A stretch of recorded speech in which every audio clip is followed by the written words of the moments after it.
Hey guys, Planet Everything here, and today I'm going to be teaching you how to change the infill speed on your Robo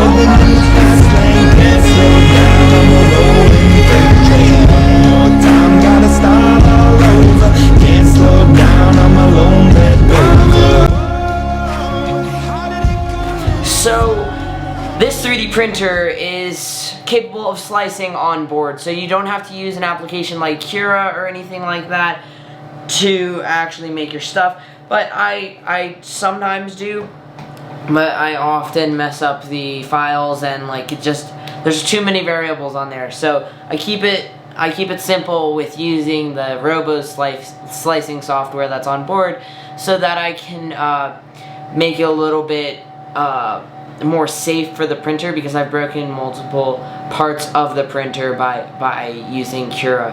And so I'm going to be teaching you how to change the infill speed and all that stuff on a Robo R2, because it's not very easy to tell, and I took a lot of time to try to figure this out online, and I could not. Like, there was nothing online showing me how to change the infill speed on a Robo R2's internal software.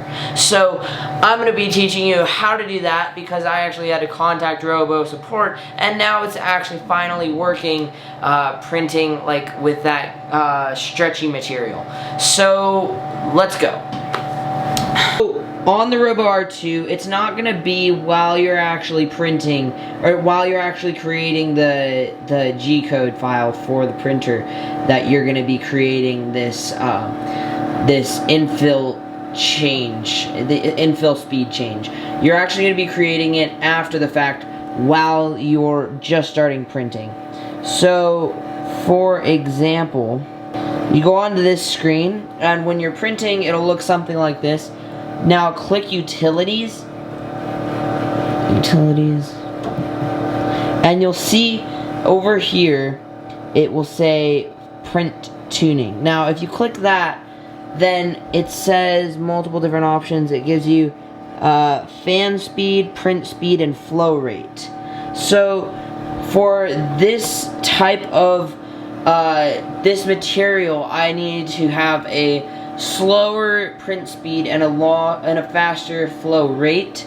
So I changed my print speed to 50%, and I changed my flow rate to 90, because even 100 was a little bit too fast for my for this filament to work.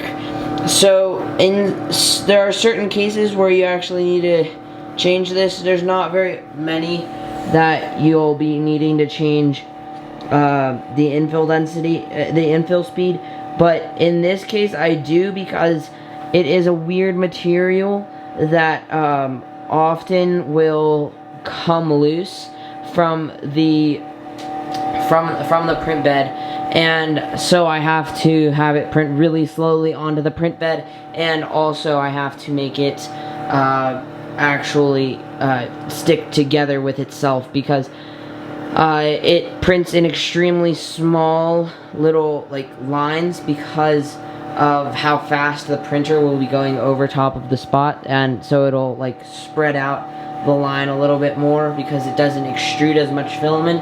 So I bumped up, I kept the flow rate decently high, and I changed this print speed to lower, and it seems to be working a lot better than it did before.